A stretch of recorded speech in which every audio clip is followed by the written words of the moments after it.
Bonjour à toutes et à tous. Salut à toutes. On est dimanche comme une fois tous les 7 jours. Ce sera toujours notre catchphrase, hein, elle est éternelle. Hein. Ça faisait à peu près 2 mois qu'on n'était pas revenu sur YouTube. Effectivement. Tel Batman, voilà, le Projo, la chauve-souris. Et nous revoilà, on était en pleine digestion, pour tout vous dire, c'est comme ça que ça se passait. Ouais, certains sont plus longs que d'autres. Hein. Et précisément lors des repas de famille de fin d'année qu'on a eu un peu l'idée de faire cette vidéo sur le métal français et plus généralement le métal en France. Pourquoi ? C'est assez simple, quand vous êtes à table après avoir entendu les débats de l'oncle raciste. Sur la loi migration. Exactement. Et tous ces sujets-là, on arrive parfois à parler musique et du coup on parle métal. Et là vous vous rendez compte qu'autour de vous, déjà, personne connaît des groupes de métal français, peu ou prou, à moins vraiment qu'ils s'intéressent un peu au sujet. Et que la seule chose que les gens connaissent, c'est Metallica et le Hellfest. Basiquement, ouais. Basiquement. Donc on s'est un peu intéressé du coup à ce sujet. Alors évidemment on va faire que l'effleurer. Le métal en France, le métal français, c'est un sujet qui est tellement vaste qu'on pourrait en parler pendant des heures. C'est pas trop notre idée. Notre idée c'était plutôt d'amorcer le débat, d'amorcer une idée globale de comment on appréhende le métal en France. Voilà. En fait, basiquement, ça part d'un constat qui est assez simple, c'est que je trouve qu'en France, il y a 2 discours sur la place du métal en France.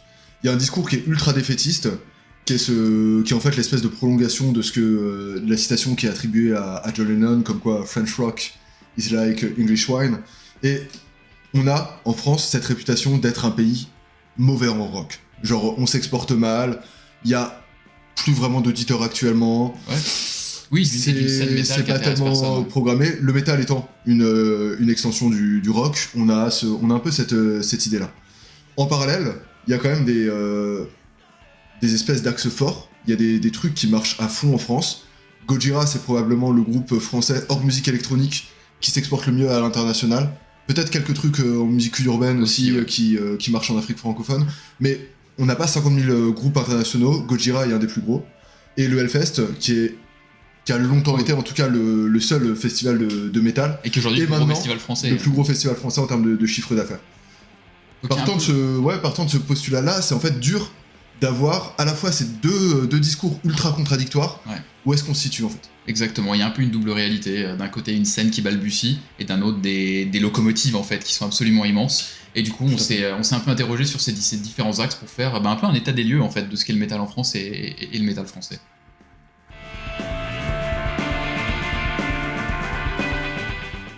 En général, quand on compare la situation de la France avec les autres pays, on a le sentiment d'avoir un train de retard.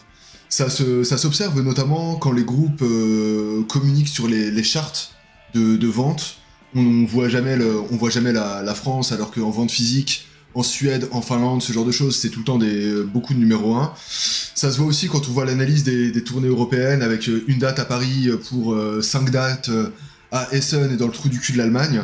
Ça montre quand même... La représentation dans les médias aussi. Exactement, la représentation dans les médias, le fait que le métal arrive très très peu à percer le cadre institutionnel quand Satyricon fait des trucs à l'Opéra d'Oslo. Enfin, on a quand même l'impression que, par rapport à d'autres pays européens, le métal est cantonné à une place un peu subalterne en France. Et d'ailleurs, on le voit souvent, vous avez certainement vu passer ce fameux chart ou ces dessins où vous représentez le nombre de groupes de métal par nombre d'habitants en moyenne, et vous voyez qu'en fait, la France est vraiment à la traîne par rapport à tout le reste de l'Europe de l'Ouest et même l'Europe centrale. C'est-à-dire même l'Italie, le Portugal, l'Espagne a plus de groupes de métal par nombre d'habitants que la France, ce qui peut paraître quand même plutôt étonnant, et sans comparer évidemment avec les pays du Nord où il y a un rapport de 1 à 7 dans le nombre de groupes. Donc on voit vraiment que la culture métal reste assez limitée en France sur ces aspects-là, et en fait c'est assez marquant. Donc il y a plusieurs raisons qui pourraient justifier, qu'on a essayé d'esquisser, de pourquoi ce retard historique en fait. Clairement. La première, c'est ce qu'on a un peu dit vite fait en intro, c'est que voilà, la France n'a jamais été trop un pays de rock quand on le compare avec les leaders du genre, que ce soit l'Angleterre, enfin le Royaume-Uni, les US et l'Allemagne. Le constat est indéniable, quand on voit ce qui marche en France à l'heure actuelle, ce qui vraiment perce, beaucoup de pop, beaucoup de variétés, beaucoup de musique urbaine, exactement. Le seul groupe de rock qui actuellement a une vraie aura genre mainstream, c'est Chaka Ponk en groupe français moderne. Après il y a tout le temps les trucs un peu nostalgiques, les téléphones, tous les trucs comme ça qui se maintiennent.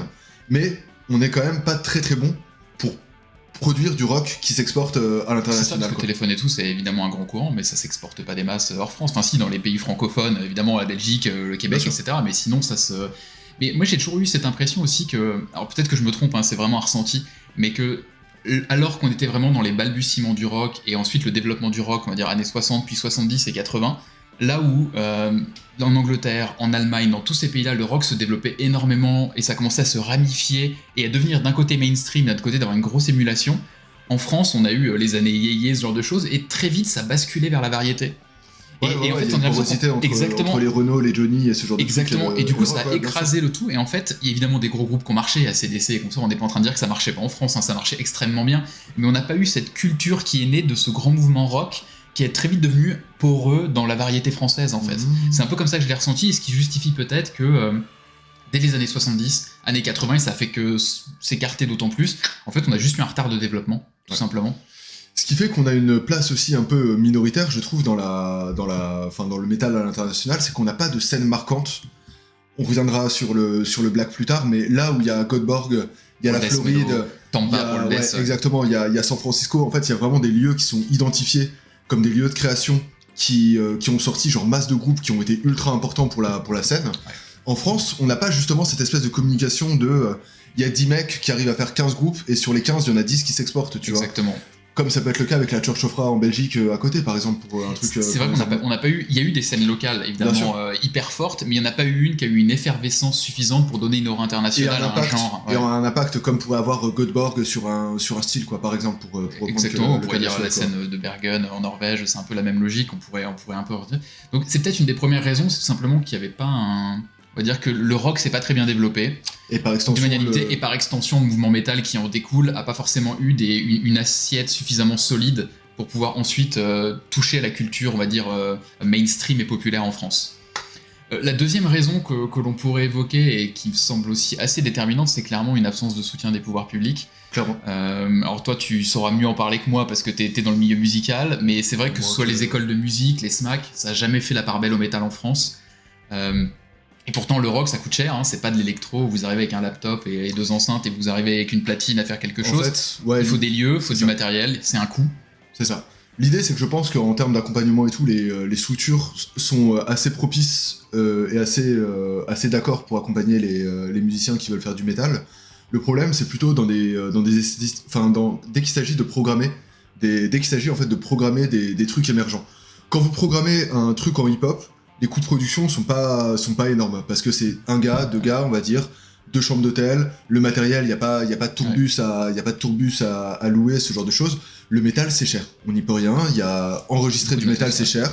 Il y a des instruments, il faut payer des instruments, il faut payer beaucoup de gars, plutôt 5 que 2, quoi. Ouais. Et le fait est que du coup, sur des esthétiques où tu sais que tu vas pas retomber nécessairement sur tes pattes, t'as du mal à programmer, tu vois, même si effectivement les subventions servent à programmer à perte. Oui, il y a de l'argent dans la culture en France, il y a de l'argent, hein, c'est quand même très très subventionné, on y reviendra après, mais la logique c'est que ça allait pas forcément vers le développement de la musique métal.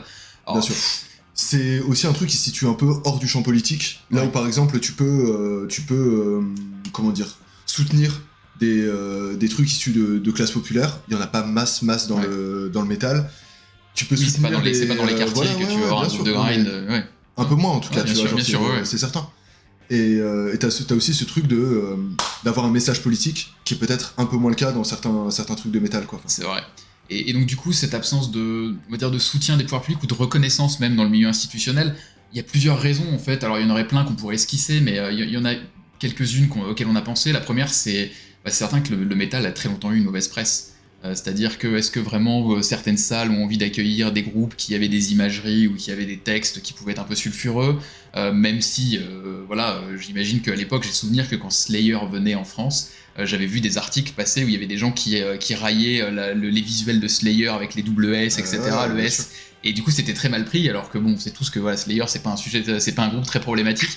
Et pourtant l'imagerie suffisait, donc le soutien des pouvoirs publics a forcément été limité déjà par rapport à la réputation du métal. Bien sûr. L'autre truc aussi, c'est que ce qui change d'ailleurs. Hein.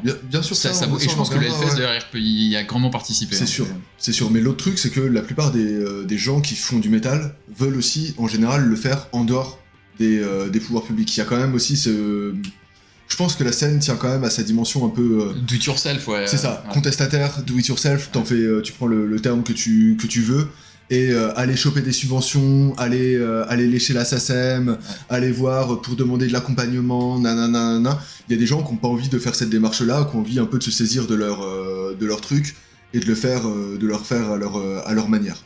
Le problème, encore une fois, c'est que vu qu'il y a un réseau qui est culturel en France qui est ultra subventionné, c'est toujours, je pense, un peu plus dur d'exister en dehors de celui-ci que dans des pays où il y a moins d'initiatives et donc les organisations se font de manière beaucoup plus dynamique en fait. Effectivement, et c'est presque une revendication. Ce qui était assez amusant, c'est qu'en préparant un peu cette émission, je suis allé fureter dans les Discord et les forums de groupes français pour voir, ou de commentaires sur le métal français, et il y avait quand même un immense courant de gens qui disaient bah oui, le métal français il est pas aussi développé qu'ailleurs, mais en même temps, puisqu'il se fait en dehors des réseaux, on va dire subventionnés, etc., c'est un gage de qualité, c'est un gage d'indépendance, on va dire éditoriale entre guillemets. Et ce qui est fou, c'est qu'on peut le penser négativement et dire que c'est n'importe quoi, mais en fait c'est un argument qui revenait sans cesse. C'est de dire presque on est content que le métal soit peu développé parce qu'on sait que ce qui se développe, c'est ça, on le développe comme on veut en fait. On le développe comme on veut et avec le message qu'on veut, et jamais rien ne sera édulcoré du fait du passage dans une structure. Il n'y a pas ce truc quand tu demandes des subventions où en général tu candidates, t'as quand même un cahier des charges sur ce que tu dois faire.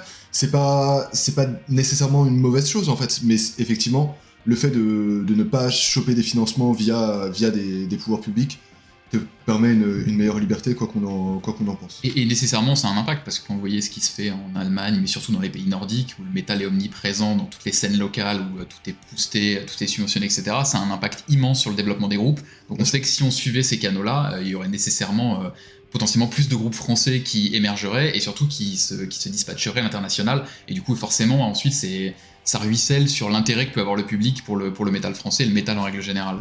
Clairement. Le troisième point qu'on peut évoquer, alors qui est peut-être plus marginal, mais on verra si ça nous donne tort, c'est aussi l'absence d'organisation, on pourrait dire, de la filière métal. Alors vous le savez, vous avez certainement entendu parler de la Fédération des musiques métalliques, qui a fait beaucoup de débats ces derniers temps. On peut en penser ce qu'on veut. Moi j'ai essayé de suivre un peu leurs interviews et leurs trucs. En fait c'est juste que je comprends pas matériellement ce qu'ils sont et ce qu'ils vont faire. C'est-à-dire que j'ai pas un avis négatif ou positif en l'état, je suis neutre. Je demande vraiment à voir ce qu'ils vont faire, mais en revanche, ce qui est difficilement contestable, c'est effectivement que l'aspect représentation et lobby, il y en a pas. Bien sûr. Et ce qui fait que en tout cas à l'échelle locale, sur des villes, quoi, mais pas au niveau national. Exactement. Donc après, on peut toujours gloser de quelle est la représentativité d'une telle fédération. Est-ce que les gens qui sont à leur tête ou qui l'organisent sont vraiment légitimes pour le faire? Ça, c'est un autre débat. Mais en tant que tel, le fait qu'il n'y ait pas d'organisation et de structure, ça a nécessairement un impact sur le développement. Enfin, dernier point, peut-être contestable parce qu'il y a vous allez voir où je veux en venir en fait. En France, la plupart des groupes qui rencontrent du succès dans le métal en France chantent en français. Et forcément, il y a le fait qu'en France on n'est pas bon en langue, c'est un fait. Mais forcément, ça empêche ou limite en tout cas l'internationalisation de la scène, quoi. Exactement, quand on parle métal français, souvent les groupes les plus populaires, on parle pas en France. En France, on parle pas encore une fois en termes de qualité, en termes de quoi que ce soit, mais il y a quand même une certaine popularité d'une certaine scène française avec les Tagada Jones, les Massisteria, les tout ce qui gravite autour de Rage Tour en fait, basiquement quoi, Ultra Vomit. Exactement, le bal des enragés qu'on sort. Ils chantent en français, donc nécessairement ça marche en France, ça marche dans les pays francophones. Si vous allez en Allemagne ou en Slovénie, je pense qu'un groupe qui chante en français, ils en auront potentiellement rien à foutre. Donc si en plus il n'y a pas forcément une signature musicale ou une patte musicale dans un genre précis qui peut les mettre en avant, c'est forcément un frein à l'internationalisation. Alors il y a évidemment des contre-exemples, il y en a plein. Enfin plein pas tant que ça, mais à l'époque il y avait Plémo dans la scène nu metal qui avait réussi à faire beaucoup de concerts à l'étranger. Je le mentionne parce que c'était quand même improbable qu'un groupe comme ça, la Team Nowhere qui battait, mais au final, mine de rien, le fait de chanter en français, ça peut avoir un fort impact. Parce que, encore une fois, il n'y a pas une scène suffisamment forte derrière pour le porter. C'est-à-dire que Solstafir qui chante en islandais, une quantité de groupes, Nightcrown, etc., qui chantent en norvégien, ça change pas grand-chose que s'ils chantaient en anglais pour leur développement. En France, c'est quand même différent. C'est-à-dire que je pense que c'est réellement un frein, en fait. En fait, ce qui est assez bizarre, c'est que c'est un peu une sorte de faux argument. C'est-à-dire qu'effectivement, le fait de chanter en français ne te permet pas de t'exporter, c'est logique. En parallèle, il y a des groupes qui chantent dans des langues qui sont pas beaucoup plus parlées à l'international, notamment en Norvège. Et pourtant, ça marche quand même en dehors de leurs frontières.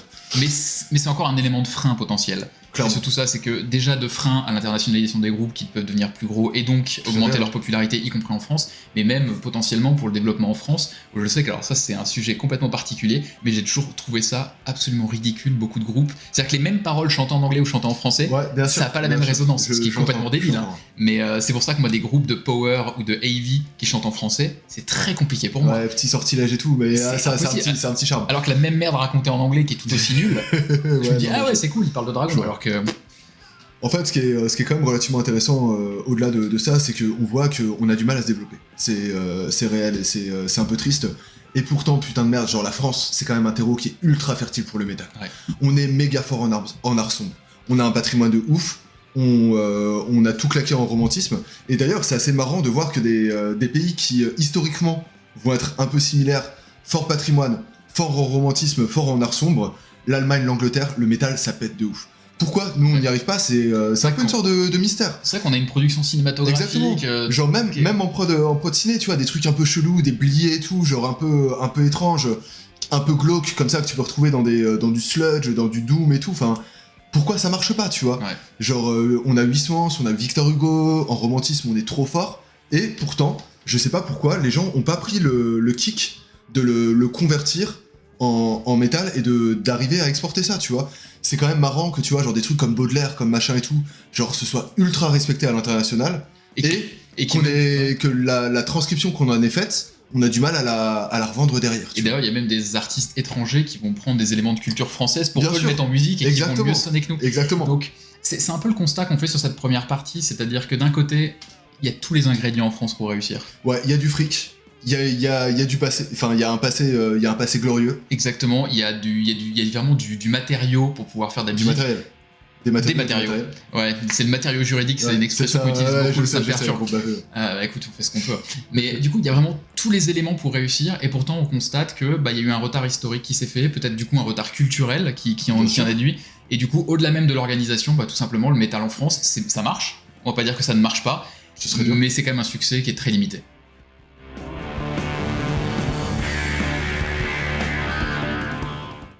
Alors dans cette première partie, on a un peu dressé un tableau assez noir, en tout cas très très contrasté. Mais c'est parce qu'en France, on n'aime pas la réussite. Il faut que tu la places. Faut que je le dise. Donc on a dressé quand même un profil assez noir de la situation du métal français et du métal en France. Mais malgré tout, on peut d'ores et déjà le nuancer, ça va être un peu l'objet de ce deuxième propos, parce qu'il y a quand même des succès d'estime et des succès critiques qui sont quand même majeurs. Clairement. C'est vrai qu'on a toujours dit qu'on n'a jamais réussi à exporter, avant Gojira j'entends, hein, à exporter un groupe et à en placer un au centre de l'échiquier métal international. En revanche, on est quand même genre ultra réputé, et depuis le début, pour notre scène black. Ouais. Que ce soit, on va pas trop parler de Toulon pour des raisons évidentes et politiques, mais les Légions Noires, ça a toujours été genre ultra respecté dans le milieu. On a surtout réussi, je pense, à prendre le train en marche et à évoluer. C'est-à-dire que dès qu'il y a eu des trucs en post-black, on s'est placé dessus. On a des trucs qui sont méga singuliers, qui marchent, qui ont toujours marché de ouf.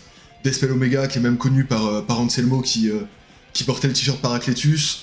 Butos Nord aussi, dans les trucs qu'on pas de... Puis tout l'enchaînement de 7 jusqu'à Regarde les hommes tomber, ouais, bien sûr, The Great Old Ones, etc. On a quand même une scène qui est hyper riche. On a une bonne scène un peu, genre justement à l'ancienne, qui sont vraiment saisis de cette espèce d'art noir français. C'est 7, c'est Anorexia Nervosa à l'ancienne, qui faisait un truc genre vraiment hyper boursouflé, tu vois, genre avec, je dis avec beaucoup de respect. Et même en dehors du black, au final, on a eu quand même eu des succès d'estime sur certains groupes. Ouais, Massacra en DS. On était super bons en prog, ouais, Magma, Ange Gong. Trust, c'est jamais trop sorti, mais ça a été... Langue française, encore une fois, ça a beaucoup joué, le message qui passe et la langue française. Mais il y a quand même eu des succès d'estime qui sont incontestables dans des scènes, parfois certaines scènes de niche, où le métal français a particulièrement été reconnu internationalement au final. Et à côté de ça, il y a ce qu'on pourrait appeler de succès critiques en fait, plus que succès critiques qui va au-delà de l'estime dans certaines niches. Et en fait aujourd'hui c'est clairement porté par le Hellfest en réalité. Hein. C'est porté par le Hellfest, c'est le premier festival, on l'a déjà dit, hein, en France en termes de chiffre d'affaires. Ce succès-là a fait qu'il y a des gens qui ont commencé à s'intéresser, je pense, au métal. pour moi, c'est pas un hasard si Nantes a une scène aussi vivante, parce que juste à côté de toi, t'as le Hellfest, donc t'entends parler du métal, donc t'es sensibilisé, donc tu peux, en fait, tu peux découvrir. C'est ça qu'il faut retenir. D'une autre manière, on peut voir qu'il y a pas mal de groupes qui progressent en termes d'audimat. En France, il y a des groupes, internationaux qui font des tournées en France. En fait, c'est les groupes qui grossissent à l'international, grossissent également en France, ce qui fait qu'on les boude pas. Ghost, Sleep Token, c'est des exemples assez probants récemment. Et même sur les vieux, au final, les quantités, c'est-à-dire qu'à l'époque, t'avais des Metallica qui a toujours fait des grands stades, etc., mais qui maintenant, il peut enchaîner 2 stades de France, bien sûr. Pas complet. À l'époque, Metallica, c'était Bercy pour Death Magnetic. Ouais. Là, cette année, c'est 2 stades de France et on les imagine presque. On les imagine mal revenir dans des salles. Bien sûr. Quand tu vois que, par exemple... ACDC, ça a été sold out en 3 minutes, qu'ils ont vendu 90 places à 120 balles. 120 jusqu'à 160. C'est ça, ouais, exactement. Les prix sont dingues. Rammstein qui fait des stades, Iron Maiden qui est passé de Bercy à la U Arena, donc il a encore step up. Donc on voit que les très gros groupes qui fait ses premiers zéniths et tout. Enfin, en vrai, il y a vraiment une progression. Quand on voit que certains groupes qui, en vieillissant, augmentent leur audimat, enfin, la France suit le pas et on vend pas si mal en vrai. Enfin, ça se vend pas si mal le métal. C'est vrai, il y a un peu une évolution à double vitesse en fait dans le métal en France. Il y a les très gros groupes qui arrivent à atteindre des scènes de toujours plus en plus grosses. Et d'un autre côté, un vivier, on va dire, classique de métal qui est un peu un espèce de plafond de verre qui n'arrive pas à dépasser les tailles Olympia en réalité. Hein. Clairement. C'est souvent le cas. Ouais. Après, le développement de cette scène un peu mainstream de personnes qui ne disent pas vraiment, il y a un truc logique à ce propos.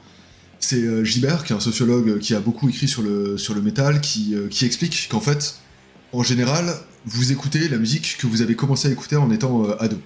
Le métal maintenant a quoi, 55 ans je crois. Black Sabbath il a pris le premier, il a pris 54 je crois il y a cette semaine d'ailleurs, tu vois. Donc les premiers auditeurs ont maintenant 50-60 berges. Le truc se renouvelle, donc les mecs de 60 ans continuent à écouter du métal, continuent à aller en concert, suffit juste d'aller voir. Si tu vas voir ACDC, tu les croiseras. Hein, ouais. Pendant que les jeunes, eux, découvrent, commencent à rentrer là-dedans et y restent en fait. Donc là, on est à un moment où les types qui ont connu les débuts du métal sont pas encore tous morts, pendant que d'autres commencent à découvrir via Sleep Token, via la fanbase s'élargit. En fait. La fanbase s'élargit. Je pense pas qu'elle se rajeunisse énormément. Non, c'est clair. Ça se tasse un peu. Nous, on le voit de manière très classique. Déjà en concert, vous le voyez à mon avis très facilement, surtout sur les groupes mainstream. En festival, c'est compliqué de comparer parce que quand toutes les places coûtent 300 ou 400 balles pour aller en festival, forcément. Il y a un filtre qui se fait. Genre, c'est vrai que t'as 20 ans, t'as pas les moyens d'aller au Hellfest J'ai souvenir qu'au toutes les premières années du Hellfest, il y a tous les étudiants et surtout les lycéens qui râlaient parce qu'ils disaient c'est l'époque du bac, on peut pas y aller, sinon on irait. Aujourd'hui, même s'il n'y avait pas le bac à la même date, parce qu'ils pourraient plus y aller. Hein, donc, vu les prix, ça vit. Et nous, on le voit aussi sur nos vidéos. La moyenne d'âge des gens qui, d'ailleurs, on vous remercie encore une fois de nous regarder. Mais vous êtes yeuve. Mais la moyenne d'âge, c'est-à-dire qu'on est plus dans la tranche plus de 30 ans, 34-45, 25-34, ça reste quand même important. En dessous de 25, après c'est le désert de Gobi. Mais il y a le format qui s'y prête. Mais mine de rien, c'est quand même un témoignage malgré tout. Donc, on a pu lire ici ou là que la France n'aimait pas le métal. Je suis pas du tout d'accord avec ce constat. C'est complètement faux. La France aime le métal. C'est simplement qu'on est un peu. C'est pour ça qu'on a nommé un peu la partie les arbres qui cachent la forêt. C'est-à-dire que derrière le constat assez noir qu'on a dressé en première partie, on constate qu'il y a quand même des immenses succès en France sur le métal, que ce soit organisationnellement ou musicalement. Simplement, ça reste en fait très limité et on se rend compte que derrière le succès des grands groupes internationaux en France, derrière le succès de certains groupes français qui s'exportent très bien et qui marchent très bien en France, derrière certains festivals, certaines salles qui fonctionnent très bien avec le métal, et ben derrière on a quand même un milieu du métal qui vivote plus qu'autre chose. Clairement. Avec une difficile professionnalisation de la profession. Exactement.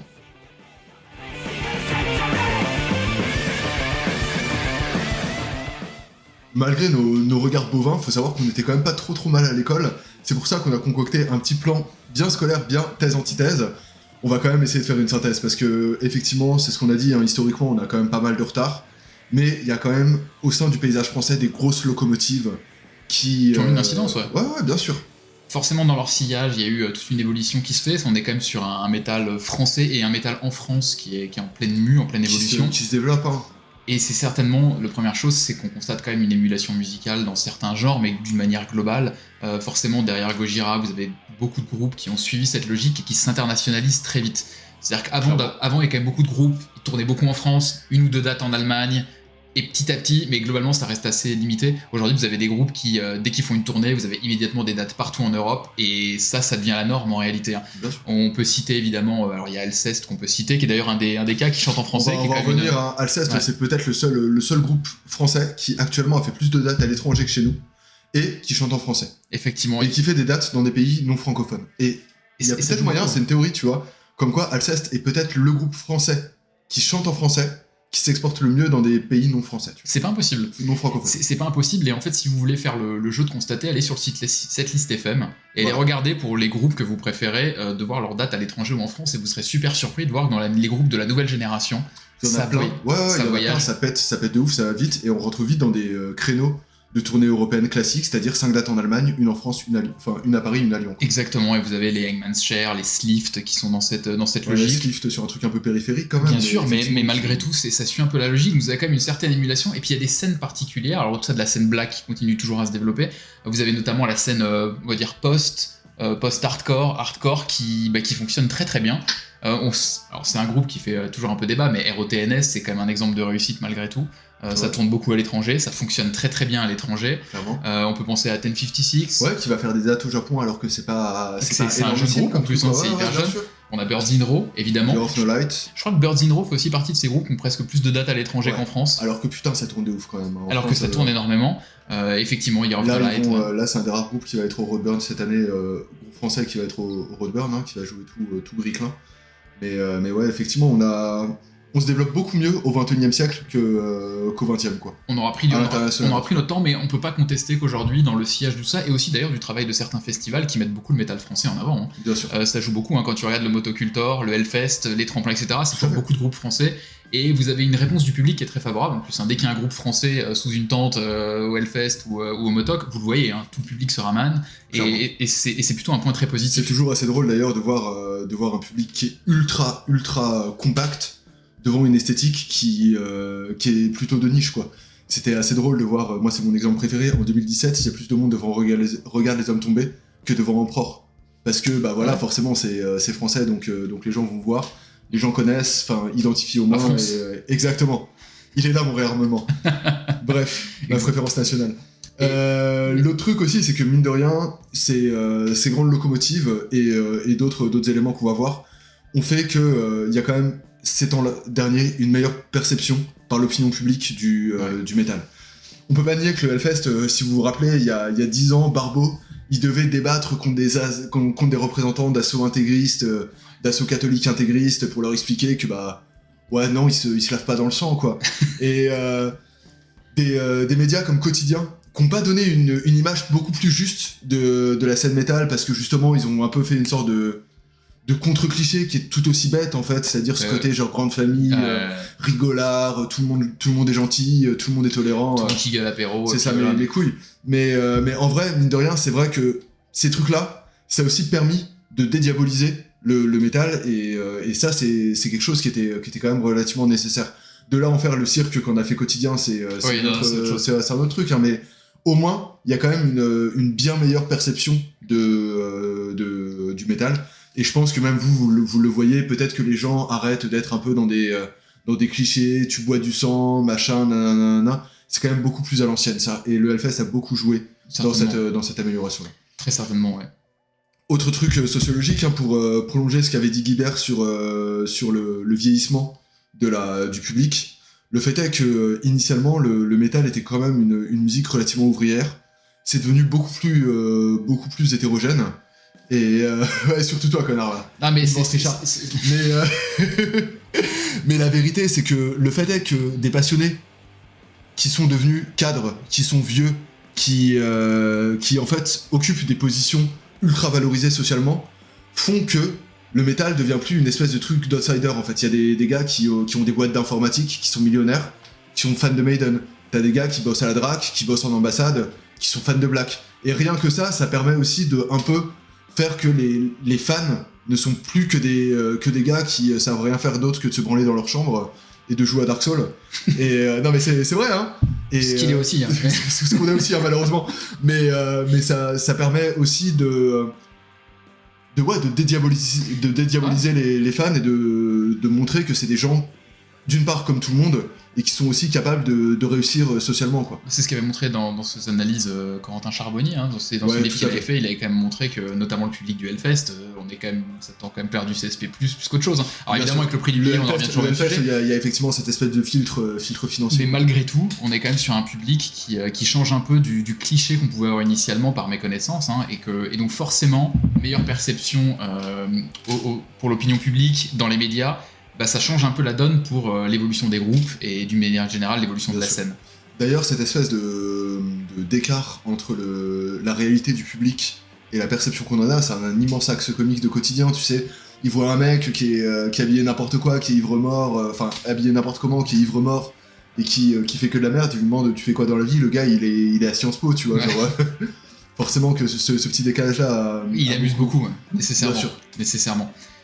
Donc il y a forcément une émulation musicale, une meilleure perception. Alors pour autant tout n'est pas parfait, si on devait faire une Clairement. espèce de constat, il y a quand même toujours un développement qui reste quand même assez lent. Et moi l'exemple que j'avais donné en préparant cette émission que je trouve assez dingue, c'est l'exemple de la façon dont Gojira a été traité. C'est-à-dire que Gojira, sauf faire de ma part, c'est 2 nominations au Grammy. Ouais, c'est des Madison Square Garden remplis Exactement. aux US. Et ils ont eu leur premier prix en France en 2023. Et c'est quoi, c'est un prix SACEM. C'est-à-dire la SACEM qui, rappelons-le, en fait, sont en train de faire payer les titres lors des funérailles. Tu sais, genre, c'est ce qui se fait de pire en France, tu vois, genre, qu'est-ce qu'ils font? Genre, ils filent un prix à Gojira, Ça paraît fou, c'est-à-dire que le groupe fer de lance de notre mouvement musical en France ça a des n'a trucs, jamais été c'est ça, reconnu par les pouvoirs des publics. trucs qui remplissent Bercy, quoi. C'est-à-dire qu'en termes de vente, en termes de place, t'es pas très très loin de certains trucs de R&B qui sont surnommés et surrécompensés aux victoires de la musique. Exactement, et le fait par exemple que les victoires de la musique ait supprimé la catégorie meilleur album rock et n'ait jamais ne serait-ce qu'envisagé un jour d'avoir une catégorie meilleur album métal ou autre musique saturée, peu importe comment il l'aurait mentionné, ça montre bien l'état d'esprit global qui est de dire on s'en fout, c'est marginal, mais ça aide pas au développement. Donc Clairement. malgré tout on a quand même ça. Et cette absence de développement, on va dire, / reconnaissance pour le public, on le voit aussi d'ailleurs sur la façon dont les tournées sont gérées, même à l'international. C'est-à-dire qu'on en a déjà parlé, mais quand ACDC vient, ils font une date à Paris. Alors, cher qu'il y a des JO, il y a tout ce que tu veux, mais malgré tout, ils font une date à Paris. T'as 2 dates à Munich. Ouais, c'est ça. Dans Il y la en a même une ville, à il y en a Paris, 2. t'en as 2 à Munich, tu vois, genre. Et t'en as peut-être 1 pour 8 si on fait le ratio France-Allemagne. Donc, c'est de l'hyper-parisianisation des tournées. Souvent, t'as une date à Paris et plus rien. Ça, c'est quelque chose qui s'est énormément amplifié. Genre, en tout cas, c'est ce que je ressens, je peux pas le prouver. Mais pour moi, ça s'est aussi énormément amplifié avec la fin du Covid. C'est-à-dire que là où tout le monde est un peu en délicatesse, tout le monde ne sait pas trop comment. C'est vrai que parfois, faire. t'avais des Paris-Lyon au C'est moins, ça. ou des Paris-Toulouse. Là, t'as le plat du pied sécurité, tu fais un petit bain et c'est tout, bonsoir pour toute la France. C'est dur, quoi. Effectivement, et on voit un peu parfois ce retard continuel de développement sur des groupes très établis à l'étranger, mais qui ne le sont plus en France. Et il y avait un exemple récent dont on avait parlé, c'était Olivier Garnier, qui bosse pour Replica Promotion, qui l'avait mentionné sur sa page, c'était hyper intéressant. C'était beaucoup de gens se posaient la question de comment un groupe comme Heart pouvait être uniquement sur une date au Hellfest. On va dire, c'est pas leur public, comment ça va être reçu, etc. Bien sûr. Mais en fait, c'est simple, c'est des groupes qui sont tellement énormes à l'étranger qu'ils vont avoir un standard de rémunération, un standard de coût de déplacement. Et en fait, si vous les amenez à Paris, ça va intéresser 300 pélos. Donc en fait, vous allez avoir des places à 250 € ou 300 € pour que ça rentabilise, parce qu'en fait, il n'y a pas assez de monde pour venir les voir.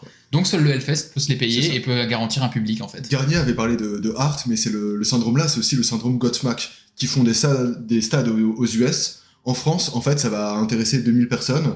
Donc, tu fous au nouveau casino. Sauf que eux, ils veulent avoir une rémunération de type qui joue devant 30 000 personnes aux US. Ouais. Donc, tes places sont super chères, donc personne ne les achète. Donc, le concert est annulé. C'est mathématique, en fait.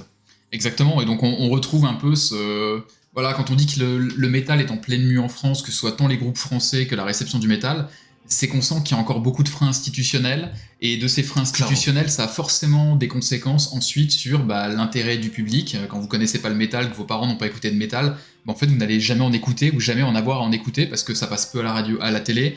Les radios, alors maintenant il y a des web radios qui se sont hyper spécialisées, etc. FIP.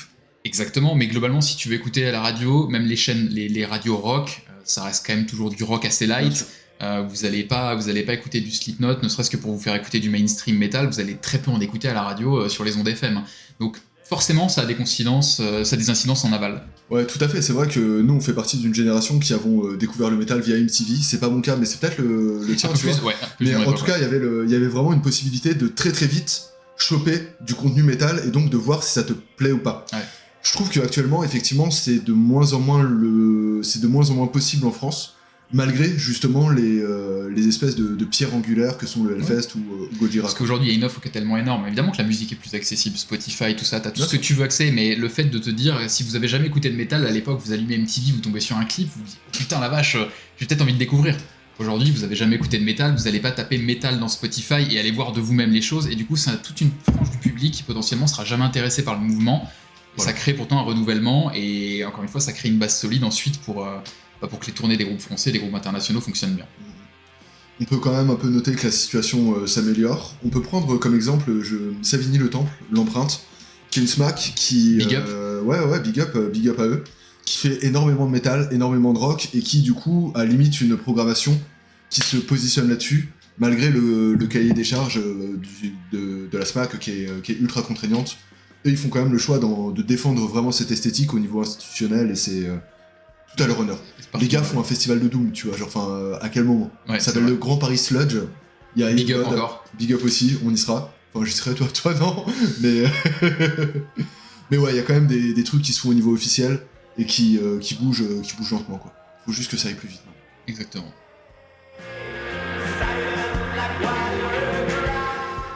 Ce qui nous avait semblé intéressant en préparant cette vidéo, c'est, comme on l'a dit dans l'intro, je trouve que les deux discours qui s'affrontent, comme quoi on est vraiment un pays de merde en termes de rock metal, mais en fait non, regardez, la scène est vivante, nanana, les deux sont pas si justes en fait, et la réalité, c'est ce qu'on a essayé de montrer en tout cas pour nous, se situe un peu entre les deux.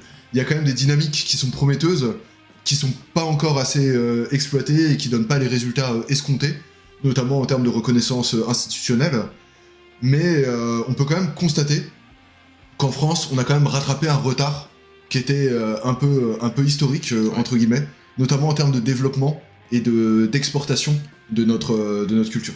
Alors, il y a encore beaucoup de travail à faire, hein, naturellement, mais c'est vrai qu'on ne dresse pas un portrait aussi négatif que ce qu'on a pu le dire. Exactement. La France n'aime pas le métal en France il est mauvais, non, on a le métal qu'on a, mais... on a le métal qu'on mérite. On a le métal qu'on mérite. Toi, on écoute un peu d'ailleurs du métal français? Ouais, gros, Roxman Cher chaque jour. Banlieue Triste, qui est juste derrière moi, qui est peut-être genre top 5 des albums que j'aime le plus.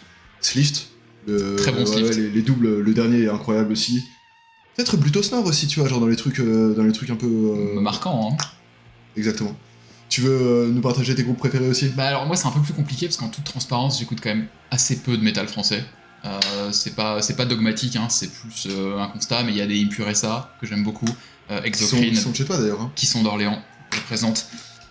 Exocrine que j'aime beaucoup, groupe c'est du death technique et death progressif, donc autant te dire que c'est c'est trop c'est pas ta cam, mais il y a Aesma, du death metal mélodique que j'aime beaucoup dans la façon de ce qu'ils font, et dans la partie un peu plus gragne, il y a quand même Benighted que j'écoute quand même assez régulièrement, mais ça s'arrête un peu là, hein.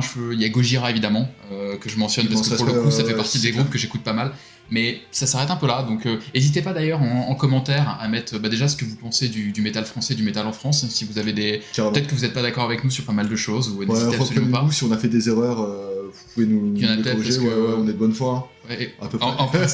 N'hésitez pas aussi à mettre vos groupes français préférés. Ouais, même vos groupes à vous, hein. Enfin, faites-nous découvrir des trucs, faites-vous découvrir des choses. Et, on est très curieux de savoir quel est les groupes que vous aimez, les groupes français que vous aimez. Clairement.